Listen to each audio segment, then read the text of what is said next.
Hey guys, this is Eric with Pixel Rookie, and this is episode 3 of the Chronicles of Rook. Before we get started, I wanted to share some fan art that my Discord member, Purple Cucumber, made of Rook.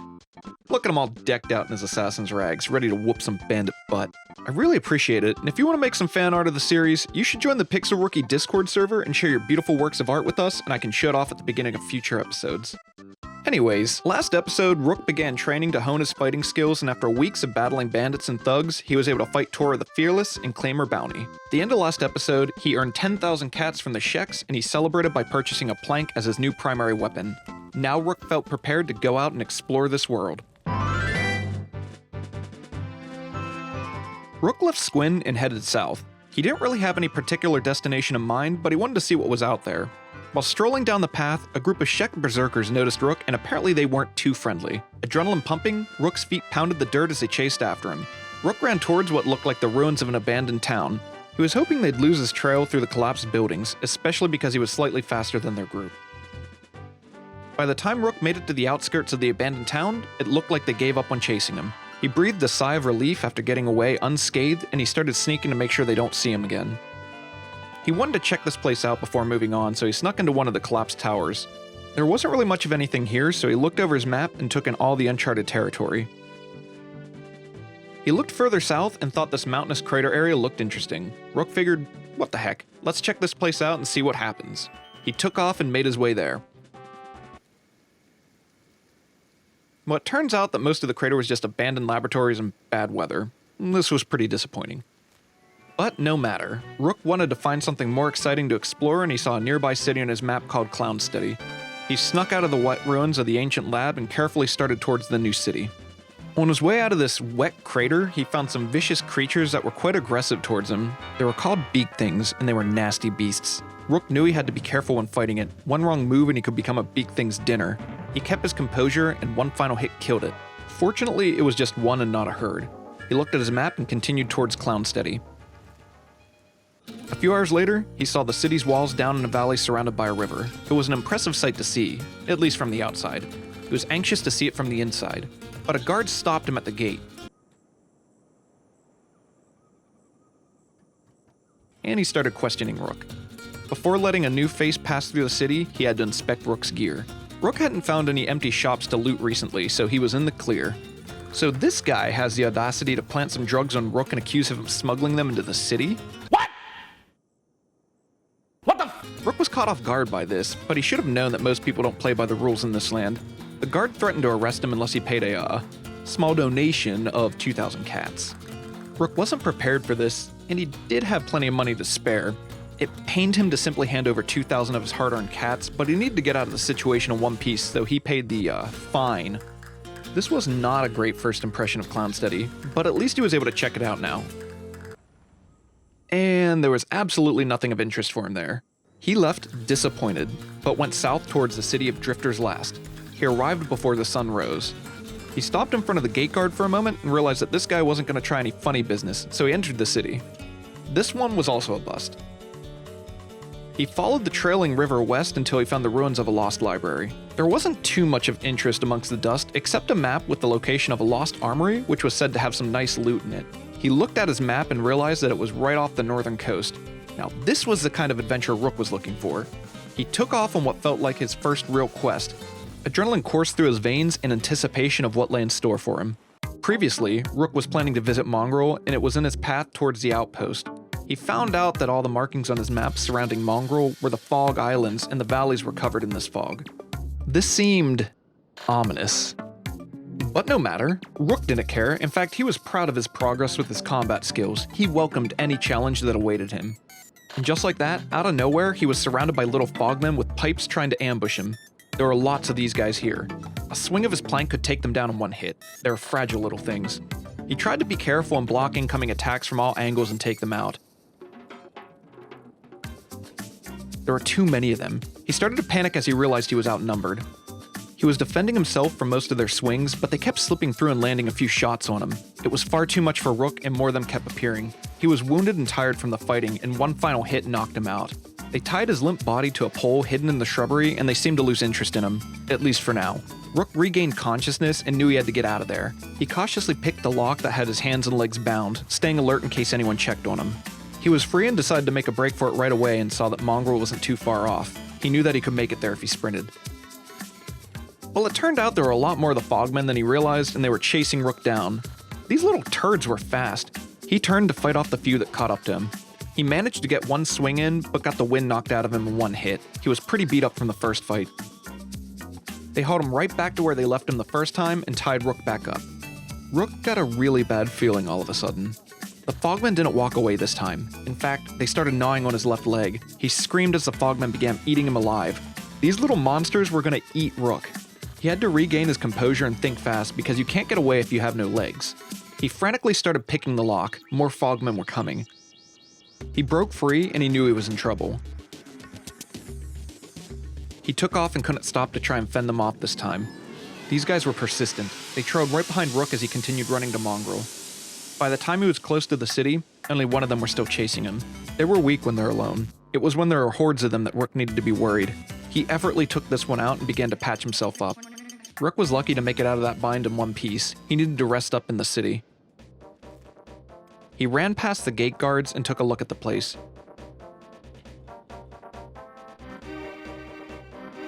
He found the closest bar and rented a bed to heal up in. He slept peacefully and felt as good as new once he woke up. He checked out the local shop to see if they had any good gear for sale. Rook found a sweet hat and goggles that he just couldn't pass up. Sneaking around and stealing was a tricky business. This would help cover up his identity if he was ever to be seen. After this, Rook traveled north through the night until he came into the Cannibal Plains. He was immediately greeted by a large group of scrawny cannibals that attacked him immediately. Just like the Fog Islands, there were large groups of things that just wanted to eat Rook. They were small and weak though. He thought that he might be able to hone his skills with the heavy plank on these guys. The fighting lasted over an hour, and even though he took most of them out, he knew another blow to his gut would take him down, and there were just too many of them still standing. He decided it was best to run away from these guys and lay low while he recovered. Not looking at his blind spot, he ran straight into a group of much bigger cannibals that intercepted him and easily knocked him out. They tied him up to a stake and left him there, for now. This felt way too familiar for Rook, and he was pretty sure he knew what was coming next unless he got out of there right away. He easily freed his hands and feet. He was getting pretty good at that by now, and he began to sneak away while nobody was looking. He bandaged himself up and saw that there was a nearby village on his map. This could be a good place to seek refuge. He was already injured, so he was extra cautious as he snuck towards the village. Rook was at the outskirts of the settlement and he realized this wasn't what he was expecting. It was a cannibal village and they had lots of little homes for Rook to stay at for dinner. He didn't think it would be a good idea to make his presence known, so he looked over his map and found the abandoned armory. This was his true destination after all. Rook's luck seemed to be running out the past few days because two bigger beak things found him sneaking about and beat him down immediately. One of them took a bite down on Rook, and then they turned and walked away while he played dead. Maybe he still had a little luck left, it seemed. He slowly got back up and tended to his wounds. That's when he spotted another beak thing sprinting straight towards him. He closed his eyes and awaited his fate. Well, it just knocked him out of its way and ran by. Rook had to get out of there. He saw a city nearby called Dead Cat and figured there might be a bed he could rest at so he's not so vulnerable. He carefully snuck past the other beak things and got close to the city. He saw human flesh cooking in the fire pit and he knew this too was hostile territory. Nobody was nearby though, and he had to take his chances to rest up in the bedroll by the fire. There were lots of cannibals here. But all of a sudden they got up and surrounded a fighter that entered the city. There was a skeleton tech hunter named Jinsei who was completely swarmed by an army of cannibals. These men were afraid to engage him though. Jinsei wielded a fragmented axe which was one of the heaviest weapons out there and he was swinging it with ease. These men were dropping like flies. Standing in a pool of blood from the corpses of his fallen enemies, Jinsei was still fighting with vigor. In the group of surrounding men, there was a man, a cannibal grand wizard, and he had a very hefty bounty on his head from multiple factions. He made the mistake of engaging the cannibal slayer and after one hit, he stumbled and fell to the ground. Now this is the kind of warrior that Rook aspired to become, fearless and deadly, but he was still far away from that dream. Because of that, Rook had to settle as being an opportunist, and right now, there was a 40,000 cats opportunity crawling at his feet. He just needed to sneak in, knock the Grand Wizard out, and bring him back to claim his bounty. Rook managed to sneak up to him without anyone noticing. Now was his chance. Well, he managed to screw it up and the Grand Wizard cried out for help. Panic set in again as Rook realized his mistake could be costly. A large group of men diverted from Jinsei and ganged up on Rook. He had to take these men out if he wanted another shot at getting the Grand Wizard. More men kept closing in on Rook and they weren't like the scrawny cannibals that fell in one hit. He had to escape for the time being or he'd definitely be captured. For what felt like the 7th time. in the span of like 2 days. He ran out of the city and up a hill. There was chaos and fighting everywhere. This worked to his advantage as his opponents spread out to deal with the skirmishes happening all around them. This gave Rook an opportunity to recover and sneak back into the city. Some men chased him back into the city, but it looked like Jinsei dealt with all the rest of the cannibals. It was a massacre, and though he was pretty banged up, he still stood. Rook grabbed who he thought was the Grand Wizard and ran towards the skeleton, hoping he would help him out. Well, it worked. Sorta. Rook got knocked out and put on another stake, and then the men were foolish enough to attack the skeleton. While Rook stood there, bound and knocked out, Jinsei fought the remaining cannibals that were still standing. After a few more powerful blows, all of the men fell, and Jinsei limped away from the pile of corpses he just created. Rook finally regained consciousness, and there was just one cannibal by him. Rook thought he could take him out, so he freed himself and attacked. Another one got up, but didn't last long. This caused the other cannibal to flee. Rook chased after him. No. He got one final swing in on him, and he toppled over. He had to bandage himself up, again, and then try to find out where the Grand Wizard went. He grabbed another cannibal that he thought looked like the Grand Wizard and snuck through the base. It was a lot easier when almost all the cannibals were dead. He found a couple of chests in a hut and checked to see if there was anything of value inside. He found a masterwork skeleton arm that was quite valuable. He could sell that for a lot of cats. He also found a nice leather shirt that would provide slightly better cover while not hindering his stealth ability, and a chain hood that he tried on. Inspecting his hostage, Rook realized that he grabbed a cannibal chief, which was of no value to him. Rook tossed his limp body to the ground. Rook was in luck. He found the Grand Wizard patrolling the outskirts of the city. This was his chance. With darkness as his cover, he snuck up to the Grand Wizard and tried to knock him out again. He failed his attempt, but the Grand Wizard was so distracted that he didn't notice. Rook tried one last time and knocked him straight out. He stripped him of his armor and weapon and hoisted him over his shoulder. It was a success. Pleased with his victory, Rook scrutinized his map again. He realized that he was in the middle of the cannibal capital, in the cannibal plains, and somehow needed to make it all the way down to the city of Blister Hill where he could turn his bounty into the Holy Nation. This was going to be a long run southeast, but the payoff would definitely be worth it. Rook continued using the darkness as his cover and started to sneak out of this chaos. Rook was fortunate enough to escape the cannibal plains without being detected and traveled the entire day. He made his way through the mountain trails until he stumbled upon a Holy Nation establishment, Rebirth. It looked like a massive quarry where they were constructing a giant monument. Rook was passing through and he realized how they were able to perform such tedious work. Slaves. He was certain that this is where all the slavers were taking the men he saw around the hub earlier. The Holy Nation men did no work. They only watched the slaves and beat any men that defied orders. It made him sick to his stomach.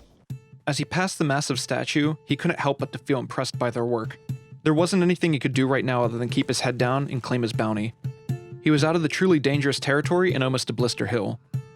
A few hours later, he saw the city in the distance. Rook entered the front gate and took it all in. This was a massive fortress indeed. It was very heavily guarded. He saw where the police station was and he began making his way there. Rook realized that it was only him and Jinsei that left the cannibal capital in one piece, and he knew that being a skeleton, he would avoid the Holy Nation. Only Rook could share the story of how he ended up capturing the cannibal Grand Wizard.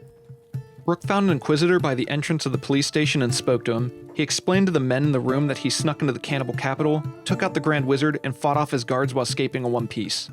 All by himself. Rook thought his version of what happened sounded a lot better. People might even tell stories of this one day. The Inquisitor seemed unimpressed and took the captive off Rook's hands. At least the other men looked up to Rook while he explained his heroic quest. He paid him 40,000 cats and Rook couldn't have felt better. This is when one of the Holy Nation paladins confirmed a story with Rook. The paladin told him that he should have been at Blister Hill a while back when a man escaped and had a bounty in his head that was almost as much as the Grand Wizard's. 36,000 cats for a man by the name of Hot Dog. This was Rook's friend that he planned to meet up with at the hub, but he never showed. He tried to hide his composure under his mask and asked what happened to Hot Dog. The paladin explained that he was found outside of the hub and was beaten to death and left to rot. Rook was silent as he tried to mask his grief. He looked at his map and decided he needed to return to the hub for now. These men mutilated and murdered his friend. He had a newfound hatred for the Holy Nation now. Hot Dog was probably trying to make it back to the hub so Rook could help patch him up when he arrived. He was just too late though. There wasn't anything he could do about it right now. He just had to continue biding his time and becoming stronger. It was a long night of traveling, but the next morning he arrived back at the hub. He passed the entrance and stopped for a moment while he took it all in. There was a bittersweet feeling to being back at the hub. This is where it all began and he considered it his home for the time being. Rook went into the small shack that he considered his temporary HQ and unloaded his loot from his travels. After that, he laid in the bed and rested up. He had a mixture of thoughts about the hordes of cats he just acquired and Hot Dog's unjust death, but he couldn't let these things distract him for now. After all, he still had to explore that stupid abandoned armory that he never made it to off the northern coast. And that's where we'll end it this episode. Stay tuned to find out what happens next. And a huge thanks to the patrons who help support my channel. I am extremely grateful. As always, thanks for watching, and until next time, have a good one.